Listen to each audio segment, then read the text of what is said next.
नमस्कार। बहुत बहुत स्वागत आप सभी का। चाइना आज बहुत दम लगाने के बाद, बहुत धमकाने के बाद बेचारे को आज आखिरकार वापस जाना पड़ा।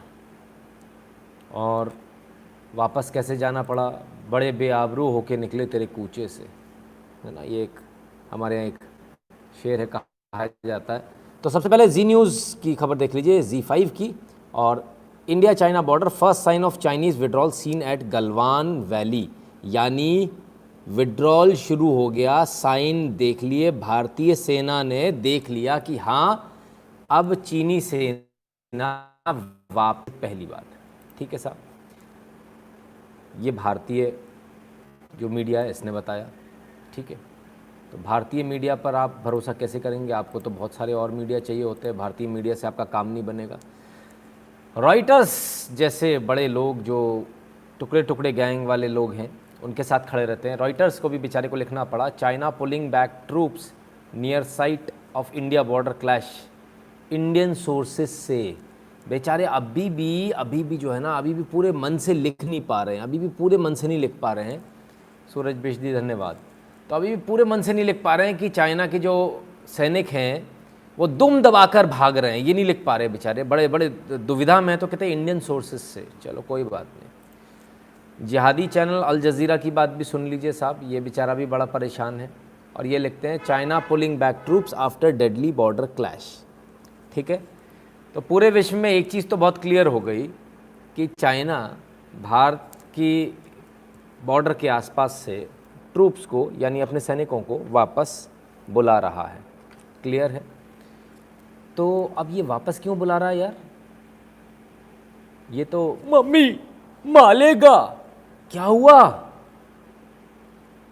मोदी तो नपुंसक था, ये कैसे हो गया?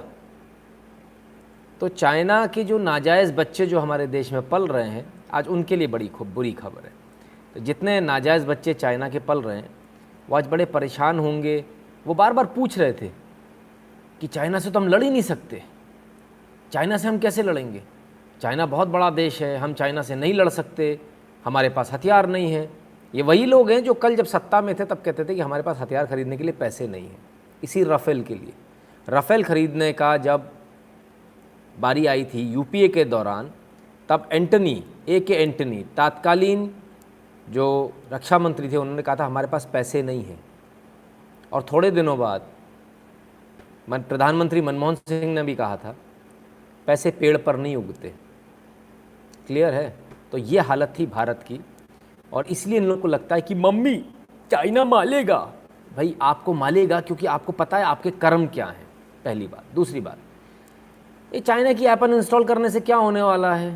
ये चाइना का बाइकआउट करने से क्या होने वाला है? इससे क्या होने वाला, उससे क्या होने वाला है? अरे फूफाओं, ज़िंदगी में तुमने कुछ किया नहीं, लुगाई की पेटी कांडे से बंदे लटके हुए लोगों, तुमको क्या समझ में आएगा किससे क्या होता है? तुमको एक ही चीज़ समझ में आएगी, तलवे चाटना चाइना के। तो अब तुम उसके तलवे चाटो जो अब पिट कर गया है, यहाँ से पीटा गलवान में, और गलवान में पिटने के बाद अब 2 किलोमीटर, जो हमारे पास जो इन्फॉर्मेशन आ रही है हम उसके आधार पर आपसे बोल रहे हैं, 2 किलोमीटर पीछे चाइना जा चुका है। भारत ने सिर्फ 1 किलोमीटर पीछे अपनी सेना ली है, ठीक है। बहुत क्लियर है। हम भी हट रहे हैं। Indian military needs budget to increase, yes बिल्कुल, हम भी पीछे हट रहे हैं। वो 2 किलोमीटर हटे हैं, हम 1 किलोमीटर हटे। और इसके बावजूद मैं आपको बता दूं, भारतीय सेना पूरी विड्रॉ नहीं होने वाली है। इसको आप समझ लीजिए, बहुत अच्छी तरह से समझ लीजिए। सेना विड्रॉ नहीं होगी, और न सिर्फ विड्रॉ नहीं होगी बल्कि सेना इसके बाद भी रहेगी, क्योंकि 1962 में भी ऐसा ही हुआ था। और 62 की बात भूल जाइए, जो लोग 1962 तक पीछे जा रहे हैं उनको लगता है कि 1962 में ऐसा हुआ था। तो साहब अभी जब गलवान में जो सारा मैटर हुआ था उससे पहले भी बैठक हुई थी, तब यही कहा था चाइना ने कि हम पीछे जा रहे हैं। पीछे गए क्या? इन्होंने वहाँ पर उल्टे टेंट लगा लिए। जब टेंट लगा ली तो भारतीय सेना ने वो टेंट उखाड़ कर फेंक दिए, टेंट जला दिए। तब इन्होंने मारा पीटी शुरू करी, और पहले कुछ भारतीय सैनिकों को मारा, और उसके बाद फिर इनकी रीढ़ की हड्डियाँ तोड़ी गई, इनकी गर्दनें तोड़कर इनको वापस भेज दिया गया। तो लाशें उठाने जब आना था इनको, इनके हेलीकॉप्टर्स को, तब इन्होंने बाकायदा, चाइनीज़ ने बोला लुक जाओ इंडिया मालेगा। वो हमसे ज़्यादा डर रहा था, तब उसने फ़ोन लगाया, मोदी जी लाशें उठा लूँ कि नहीं। ठीक, तो ये स्थिति है चाइना की, जो अपना हेलीकॉप्टर भेजने से पहले भी भारतीय सेना से परमिशन लेता है कि हम अपना हेलीकॉप्टर भेज रहे हैं क्योंकि हमको लाशें उठानी है अपनी, और मानवीय आधार पर भारत ने लाशें उठाने दी थी। ठीक है, तो जिनको लगता है कि चाइना पीछे हट गया और अभी ऐसा कर लेगा, अभी वैसा कर लेगा, रीढ़ की हड्डियां तोड़कर वापस भेजा, गर्दन की हड्डियां तोड़कर वापस भेजा, लाशें उठाने के लिए नाक रगड़ के सालों ने परमिशन मांगी थी हमसे। समझे, ये हैसियत है हमारी, पहली बात। अब दूसरी बात, क्या वॉर होगा कि नहीं होगा। देखिए, इससे अच्छा मौका भारत को नहीं मिल सकता चाइना से वॉर करने का। ये बेहतरीन मौका है सामरिक दृष्टि से, इससे अच्छा मौका हमारे पास नहीं होगा। कोरोना वायरस की वजह से पूरा विश्व इस समय चाइना के अगेंस्ट में है, जो पहले कभी भी नहीं था। इसको याद रखिएगा, पिछले 100 साल में, 200 साल में आप देखेंगे पूरा विश्व एक साथ चाइना के खिलाफ कभी भी नहीं था, जो इस वक्त चाइना के खिलाफ है। ठीक है, पहली बात। दूसरी बात, जितने भी देश हैं वो परेशान सब हैं, जितनी भी बॉर्डरिंग कंट्रीज है, लेकिन हिम्मत किसी में नहीं हो रही थी चाइना के खिलाफ बोलने की। आज सब में हिम्मत है, सब बोल रहे हैं। ठीक है, ये दूसरी बात। ये मौका भी आपको दोबारा नहीं मिलेगा। ऐसा भी पहले कभी नहीं हुआ कि सारे देश एक साथ बोल पड़े हों। क्या म्यांमार, क्या आपका ताइवान, और क्या बाकी के देश, फिलीपींस, ये तमाम सारे, ठीक है, और क्या मंगोलिया। मंगोलिया तो कभी ऐसे बोला ही नहीं खुल के। ठीक है, ये सभी लोग चाइना के खिलाफ में बोल रहे हैं। तो ये बहुत अच्छा मौका है चाइना से युद्ध करने का। दिस इज जस्ट स्टेटस को, the red devil didn't lose anything, India should not settle for de-escalation, India should not let off red devil, this is the best opportunity, India has to liberate Tibet and take back Aksai Chin. Avinash Acharya ji, बिल्कुल sir, मैं आप ही की बात बोल रहा हूँ, आप ही की बात कर रहा हूँ।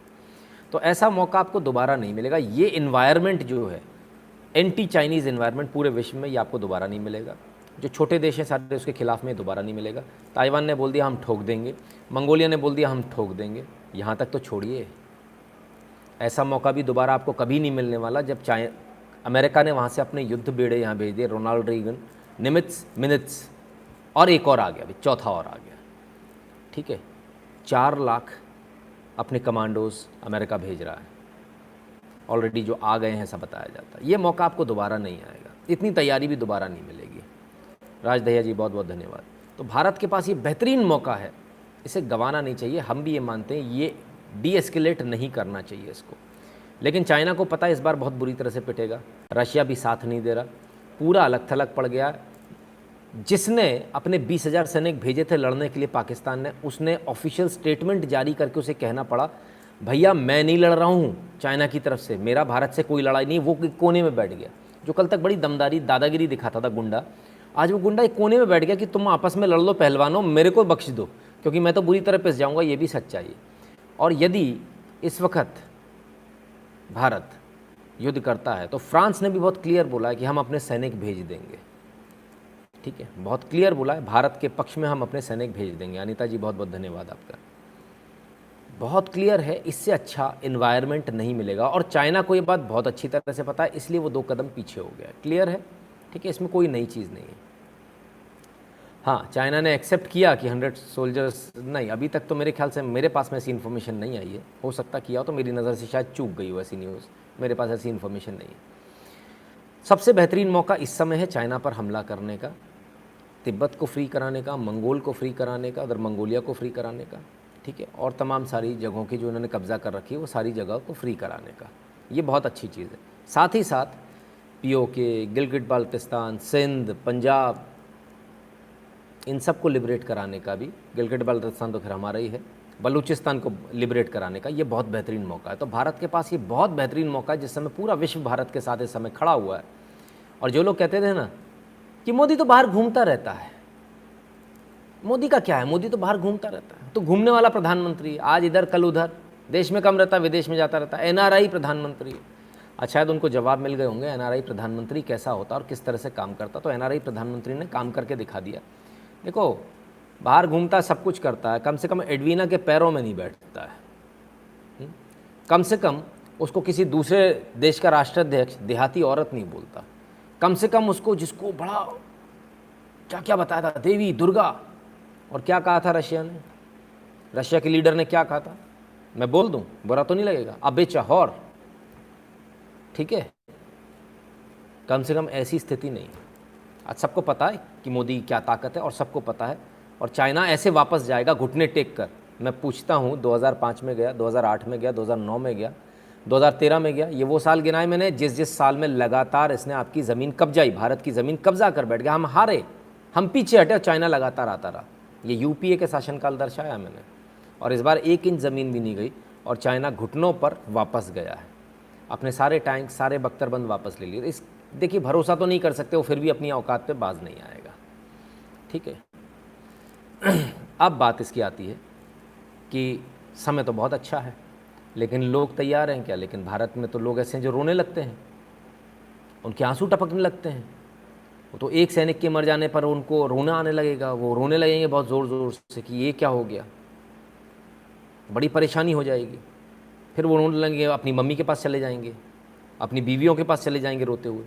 वो उन लोगों का क्या होगा जो कहते हैं कि हमारे परिवारों का क्या होगा, वो लोग भी रोने लगेंगे। तो इसलिए पहले भारत की जनता अपना मन बना ले अच्छी तरह से, फिर आगे बात करेंगे, ठीक है। तो ये तो मित्रों पूरी बात है युद्ध की। लेकिन अगर आप ये सोच रहे हैं कि सिर्फ हम ही ऐसा सोच रहे हैं कि चाइना को पटक लिया जाए, तो ऐसा नहीं है, ऐसा बिल्कुल भी नहीं है। हाँ, ज़्यादा कोई और सोच रहा है।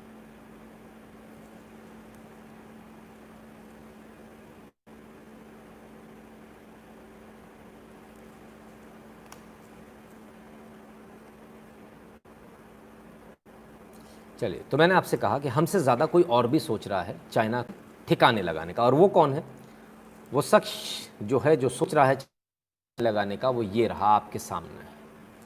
और ऐसा लगता है अमेरिका चाइना को इस बार माफ़ करने के मूड में नहीं है। Donald Trump accuses China of causing great damage to US and the rest of the world. तो डोनाल्ड ट्रंप इस समय माफ़ करने के मूड में कहीं भी नहीं, अमेरिका चाइना को माफ़ करने के मूड में नहीं है। अमेरिका लगातार ये बोला है कि चाइना ने बहुत बड़ा नुकसान किया है विश्व का, और ये बहुत काम की बात है भारत के लिए, क्योंकि अमेरिका बहाने से, कोरोना के बहाने से, जो कि एक्चुअली सच भी है, चाइना के ऊपर हमला करना चाह रहा है। भारत के पास एक गोल्डन चांस है। मेरे ख्याल से भारत को इसमें इफ एंड बट नहीं सोचना चाहिए, एक कदम आगे बढ़ा देना चाहिए और इसको for once and for all एक बार इसको सेटल कर लेना चाहिए। क्योंकि अगर आप इसको एक बार सेटल कर लेंगे तो ये हमेशा का जो प्रॉब्लम है वो आपकी दूर हो जाएगी। इसलिए 62 में क्या हुआ, उसके बाद क्या हुआ, इन चक्करों में ना पड़ के, जिनको डर लग रहा है वो मम्मी के पल्लू में छुप सकते हैं, जिनको लगता है मम्मी चाइना मारेगा वो छुप सकते हैं, कोई प्रॉब्लम नहीं है। जिनकी मम्मियाँ रोती हैं वो भी अपनी मम्मी के साथ रो सकते हैं रात में, कोई दिक्कत नहीं है। लेकिन मेरे ख्याल से इससे बेहतर इन्वायरमेंट युद्ध के लिए भारत के पक्ष में नहीं होने वाला। और जहाँ तक मुझे लगता है, जो मेरा एनालिसिस बोलता है कि संभवतः, किसी ने कहा था 6 तारीख तक देख लीजिएगा युद्ध हो जाएगा, मैं नाम भूल गया उनका, तो उन्होंने कल भी कहा था कि 6 तारीख अभी हुई नहीं है, तो 6 तारीख का उन्होंने डेट दिया था। बहरहाल 6 आज हो गई, आज युद्ध नहीं हुआ। और मेरा जो एनालिसिस बोलता है, वो एनालिसिस ये बोलता है कि विद इन अ मंथ युद्ध शुरू होना चाहिए। बारिश में युद्ध, जब बारिश अच्छी हो जाएगी तब युद्ध शुरू हो जाएगा। और उसका एक कारण है कि क्यों होगा, क्योंकि जो ज़मीन जो है लद्दाख की, वो बारिश में बहुत कीचड़ होता है वहाँ, और वो जो इन्वायरमेंट है उसमें भारतीय सेना बहुत अच्छी तरह से सर्वाइव कर सकती है, लेकिन इनके लिए बड़ा मुश्किल हो जाएगा। It is a golden opportunity and China needs to send a clear message, it is aggression and will not take lightly, that it's aggression will not be taken lightly. Okay Anita ji, बिल्कुल ये जवाब देने का समय है और बहुत अच्छा समय है, और हम समझते हैं कि चाइना को इस समय जवाब दिया जाना चाहिए। जो चाइना के जो लोग जो गुर्गे यहाँ पर थे, उनको बताना चाहता हूँ, वो शायद उनको अभी भी मानने में बड़ी कष्ट हो रहा होगा कि हम कैसे मान ले कि चाइना पीछे चला गया। तो चाइना ने आज ऑफिशियल स्टेटमेंट जारी करके कहा कि हाँ, हम घुटनों के बल पीछे चले गए। ठीक है, क्लियर है। तो जिन लोगों को, जो चाइना के जो एजेंट्स हैं भारत के अंदर, वो भी समझ लें कि चाइना वापस चला गया। तुम्हारा देखो, तुम्हारा नाजायज़ बाप आज वापस जा चुका है, घुटनों पर वापस गया है, तुम्हें परेशानी हो रही है, हम समझ सकते हैं, पर उसका कोई इलाज नहीं है। ठीक है, तो मित्रों ये तो था आपका चाइना की बात।